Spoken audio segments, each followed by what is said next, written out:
bring in Gregory Pierrot, author of The Black Avenger in Atlantic Culture, an associate professor in English at the University of Connecticut. Thank you very much for joining us here on France 24 today. Clearly, we have this event, this commemoration going on here in Paris.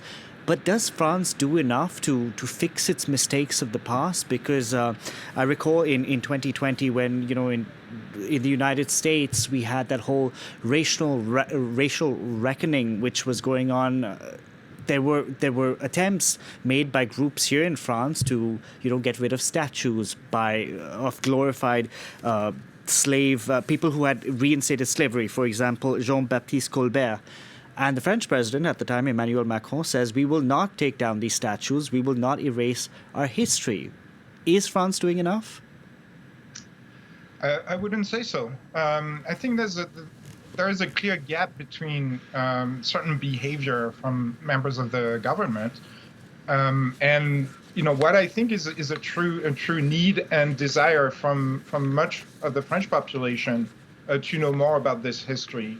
I think this celebration is sort of an example of this. We have a pretty institutional event. As you said, it's the 17th time that it's happening. But we have ministers present there, for example, the two ministers of education who spent the last year, I would say, all but threatening the very scholars that do work on the memory of slavery. So I think there's sort of a paradox in the way the government has been approaching this issue. Okay, we're just going to take a listen to a bit of the ceremony there.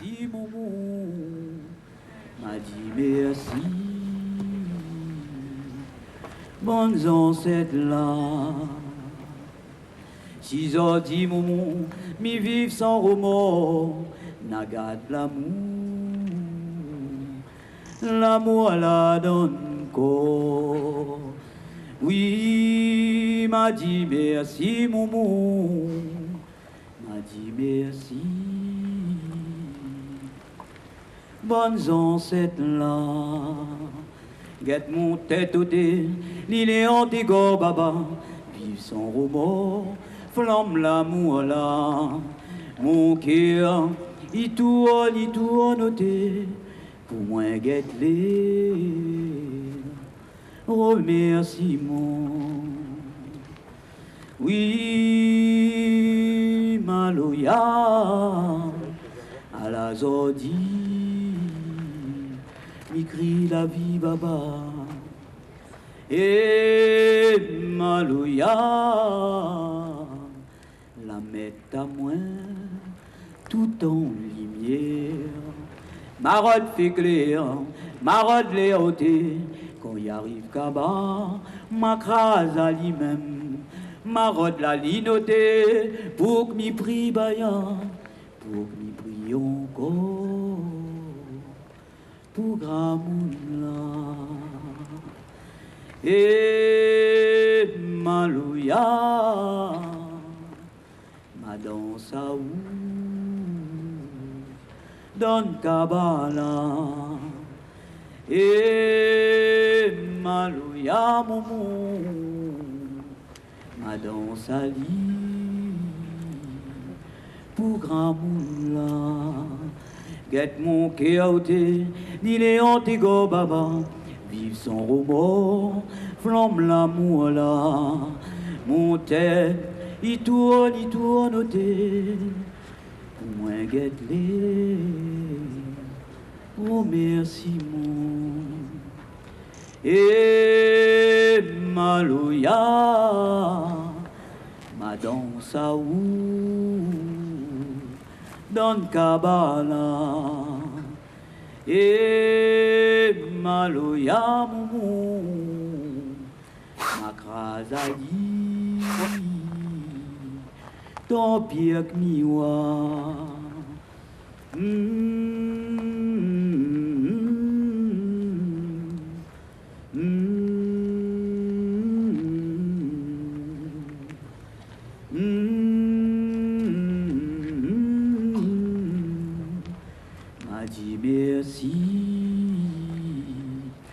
La lumière, bon Dieu. Merci pour nos ancêtres. Merci beaucoup. Merci infiniment à Madame Christine Salem. Oui, vous pouvez l'applaudir. Nous vous retrouverons tout à l'heure. You were just listening to a performance there at the commemoration of the abolition of slavery here in France. I'd like to bring in Gregory Pierrot once again. Now, clearly, when we talk about the abolition of slavery, France will obviously compare itself to the United States. But the one difference is that in this country, there are no statistics. We don't know how many people of African descent live in France, and that is a fundamental problem because we don't know, in terms of when we're talking about poverty, how many people of African descent fall below the poverty line, are educated enough, are finding the right jobs, etc. Why do you think the French argument refuses to budge on this point? I think the French political class has issues with facing this past and what it implies for the present. We've heard a lot in the past 20 years or so from the political class about this, avoiding repentance and the spirit of repentance, as if somehow the black population and Afro-descendant population of France was not fully French. There's also, I think, a paradox between the colorblindness specific to France, or that pretends to be specific to France, and whether or not we face, racist behavior and racism in France. I think statistics would be one step. I think the issue itself also, again, focusing on numbers here also, in a way, is yet another way not to address the many issues related to this. We don't need statistics to know the issues that people face in the Caribbean, for example, and yet very little is done over there, which is, obviously a majority black area of France. So I think, again, these are very, different issues compounded and related by racism. An issue that we don't like to speak about in France because, again, by law, we should not be racist. Right? Indeed, because it seems that there is this double standard. We're not allowed to talk about race, but clearly everyone talks about race, everyone thinks about race, everyone sees it, even though there's this notion of color blindness. Yes, I agree. It's one of those, and I think it's even more obvious in the past 20 years or so. We often speak of the March of 1998 as one of the reasons we have this commemoration now, the March of Caribbean people in Paris for the memory of slavery, and for the lack of commemoration for the sesquicentennial anniversary of the abolition of slavery.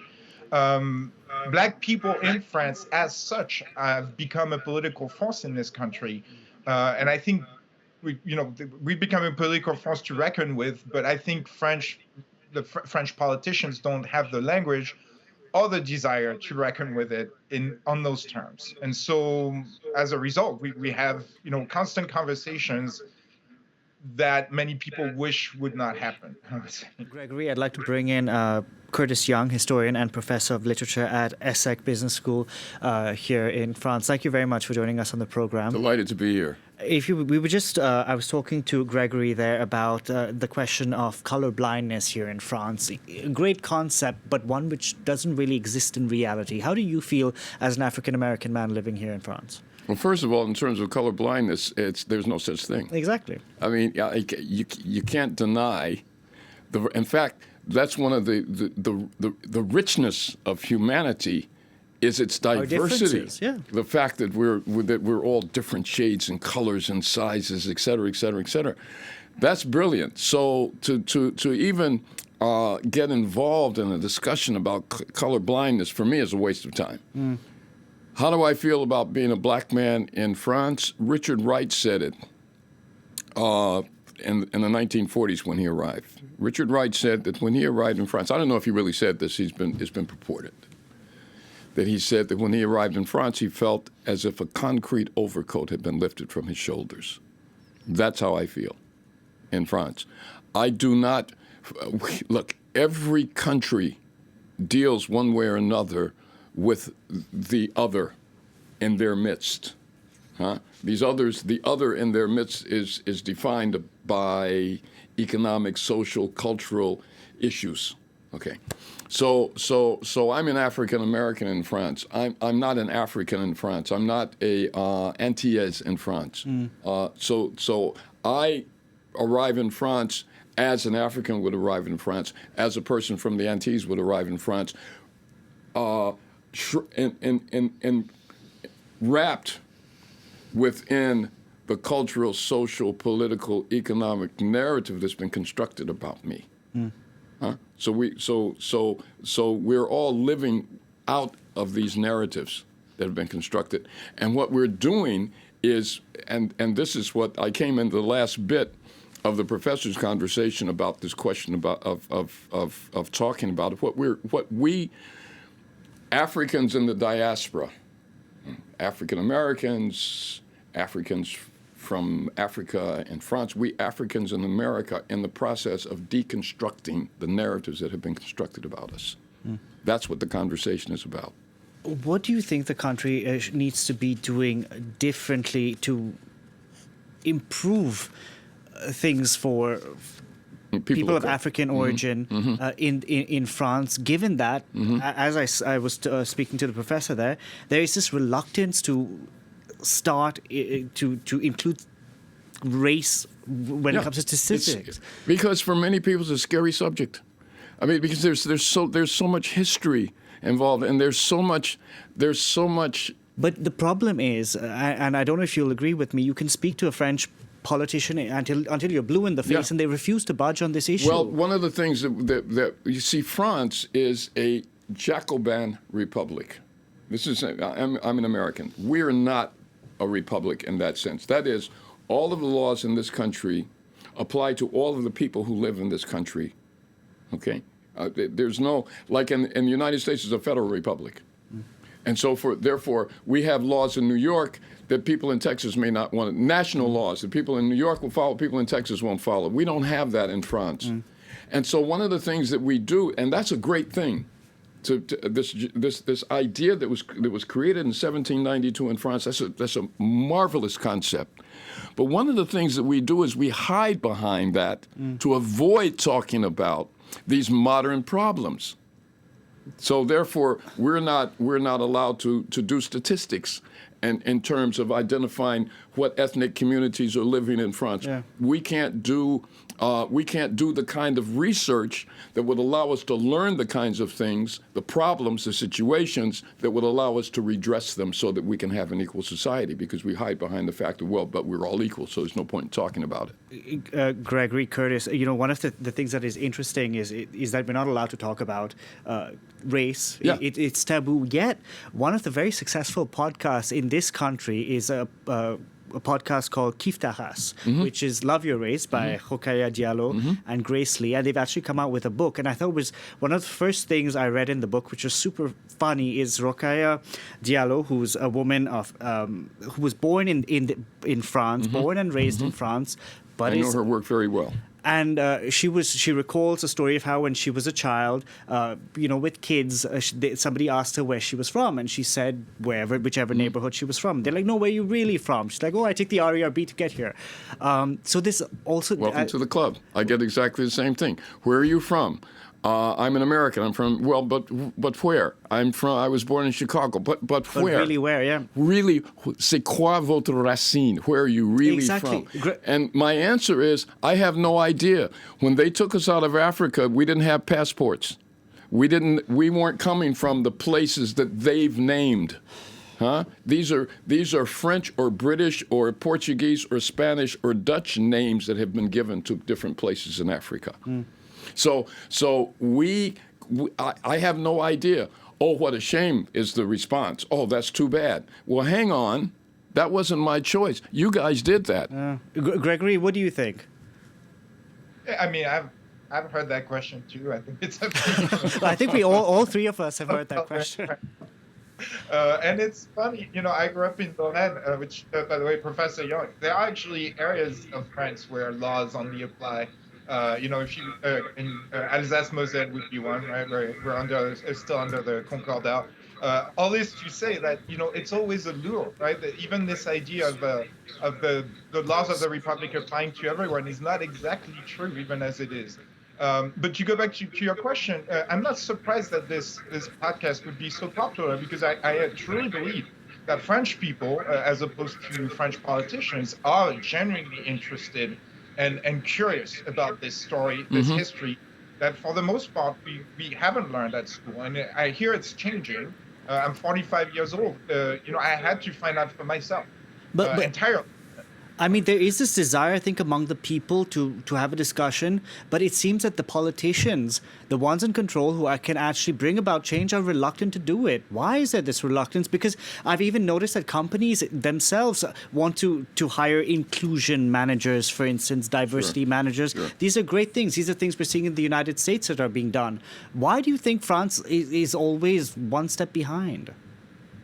My opinion is that many politicians might be scared of sudden irrelevance, and I do mean this as neutrally as I can. I think the current French population is not represented in the political class, and I think they feel it, they know it, and I think part of what the problem might be is the sense that they will no longer be relevant. The other part of it is guarding power. It's a question of power. If you can legitimately exclude competitors from power, then that's great.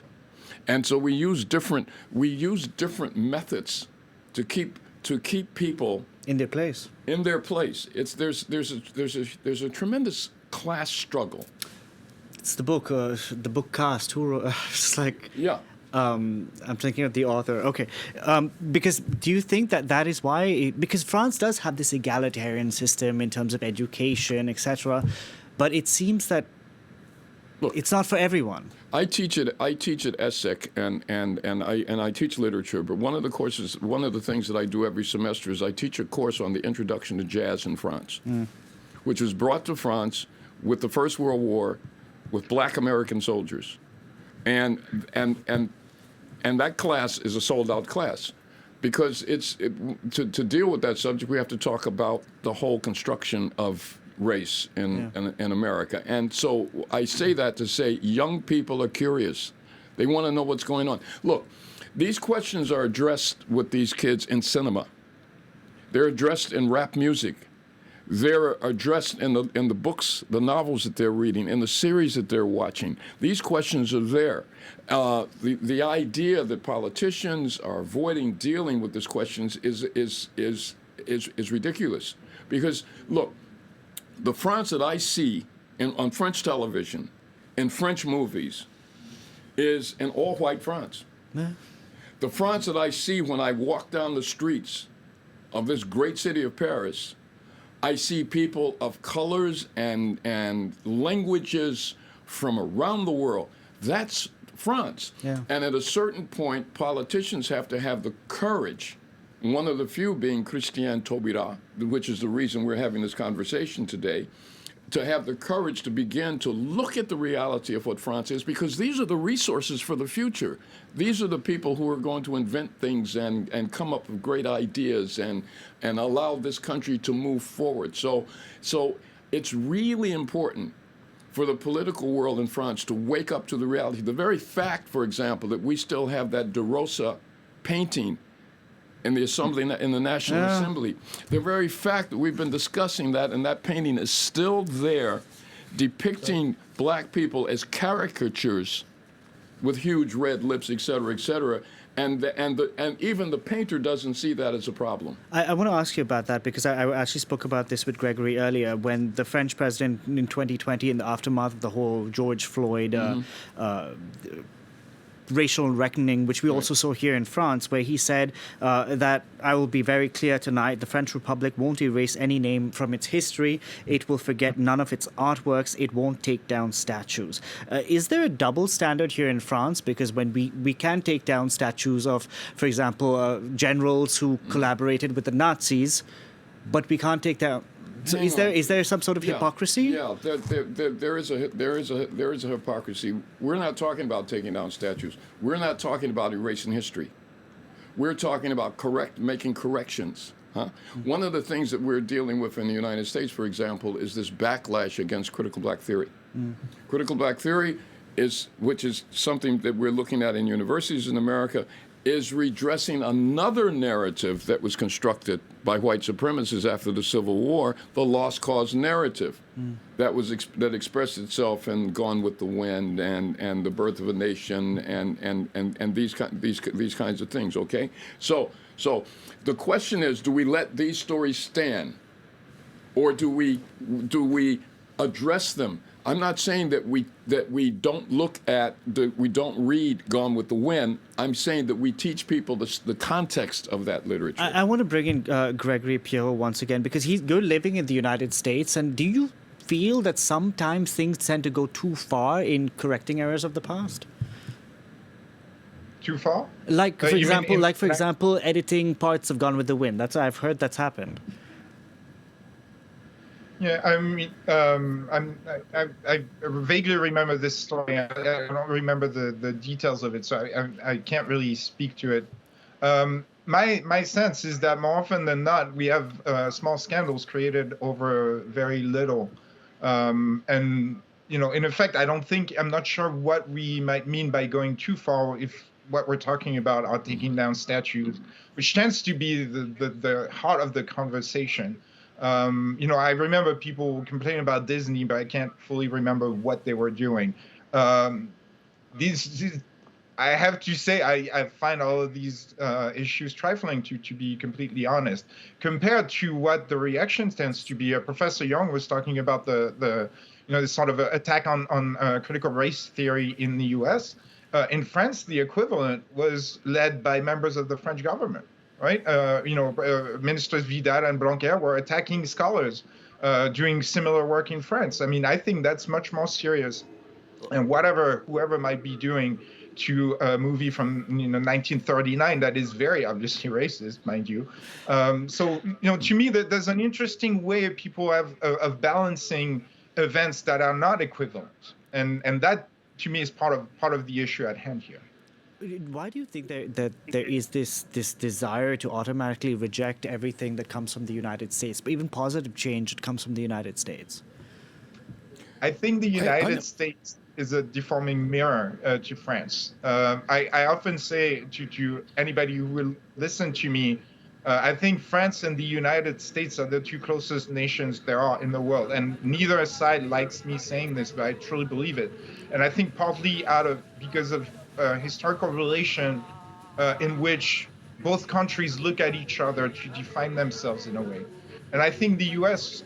Reflects certain elements of France that France, as a nation, has tried very hard, and as a government has tried very hard to erase. And the issue of race, in this case, I think is an obvious one. France constantly refers to the U.S. as what France is not.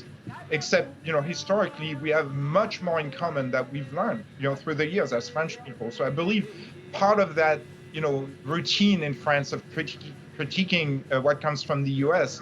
is, stems from the same fear of seeing ourselves in the U.S. Curtis Young, do you agree with that assessment? I couldn't hear. Oh, okay. Well, what do you feel? Well, my sense, it's interesting. My sense is that, in fact, France really adopts a lot of ideas from America. I mean, it's hard for me to find a French movie. The movies that are here are French movies. The music that I hear on the radio in France is American, more than French.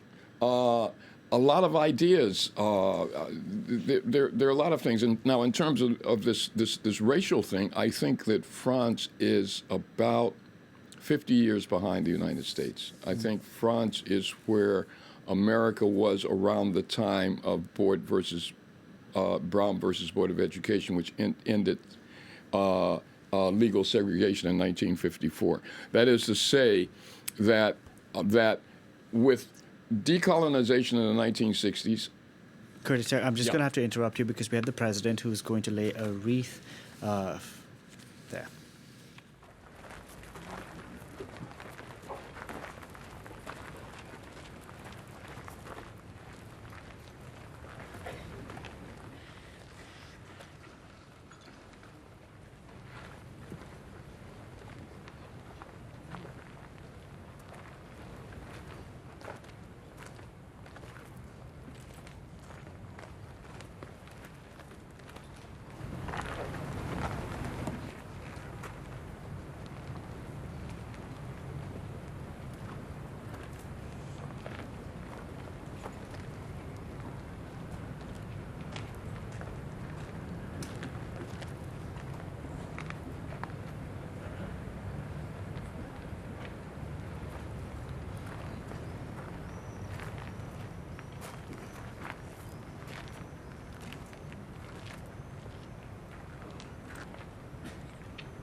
You were just listening to students there sing the French national anthem, the Marseillaise, in front of the President Emmanuel Macron. I'd like to go across to Gregory Pierrot, who is in Connecticut. Gregory, I don't know if you could see the images there on your screen, but there were a group of very diverse bunch of students there singing the French national anthem. Are you hopeful for future generations in France that they will, in fact, grow up to a country that is colorblind as one aspires to be? I agree with Professor Young. I don't think colorblindness is something to wish for, to be honest. I think, I hope that France grows up to be a country where everybody sees color and have an issue with it, which is slightly different. That French people have all sorts of backgrounds for good and bad reasons, terrible reasons in some cases. I don't think there's anything to shy away from. Much to the contrary, I think this history needs to be known and discussed so that we can actually be a nation. That's my wish, and that's I truly believe that's the only way forward. That there are many forces against it is undeniable, but surely that's what's to be hoped for is diverse France, aware of its diversity and proud of it. Indeed. Curtis Young, the United States has many great things going for it, but we do often see, for instance, black men being killed, unarmed black men, young black men being killed at the hands of the police. George Floyd, we all saw what happened to him. Do you think it's going to take those sort of atrocities to get that racial reckoning really going on here in France? No. What we need is dialogue. We need to be able to talk openly about the things that make up our societies, and in order to, as the people of a society, create the society we want to see in the future. And one of the things that happens in America is we're not having that dialogue. We have, it's tremendous that we're here today, saying that slavery is a crime against humanity. We've not said that in America. We did not pass a bill to end lynching until 2 months ago. Not to end it, but to make lynching illegal until 2 months ago. We ended slavery with the 13th Amendment, but it's still an option if you commit a crime. The Section 1 of the 13th Amendment to the Constitution, 1865, says we've ended slavery unless you commit a crime. All right. So what the best that we've been able to do is have a June 10th celebration, which is a celebration, which is a marketing event. But in terms of having the dialogue to deal with this question, we need to start doing it in France. We don't need to wait. We're already having these kinds of things. We had the situation in I think it was Aulnay, where the young black guy was aggressed by the police. We have the situation every day. I see black kids being stopped and questioned by the police in the streets all the time. Just walk through Gare du Nord or walk through Châtelet. So we're not so debased as we're doing things like in 1998 when James Byrd was dragged to death behind on a pickup truck, or just recently when Arbery, a 23-year-old kid, jogging through his neighborhood, was lynched. And with lots of complicity in the neighborhood. So the thing that we have to do in France is start openly have the dialogue. And the first thing we have to do is acknowledge that there's a black and a brown and an Asian community in this country. Who are these people? Where do they live? What services do they have and do they not have? Why do we have a Clichy-sur-Bois without post offices and without a good supermarket and towers without elevators? Why do we have Belleville and this neighborhood? Why do we allow that when we have the resources in this country to include everybody in this country? Do you see what I mean? So it needs to begin. We don't need violence. We need civilized, debate, honest, open debate, and not paintings in the National Assembly debasing a whole people. I'd like to go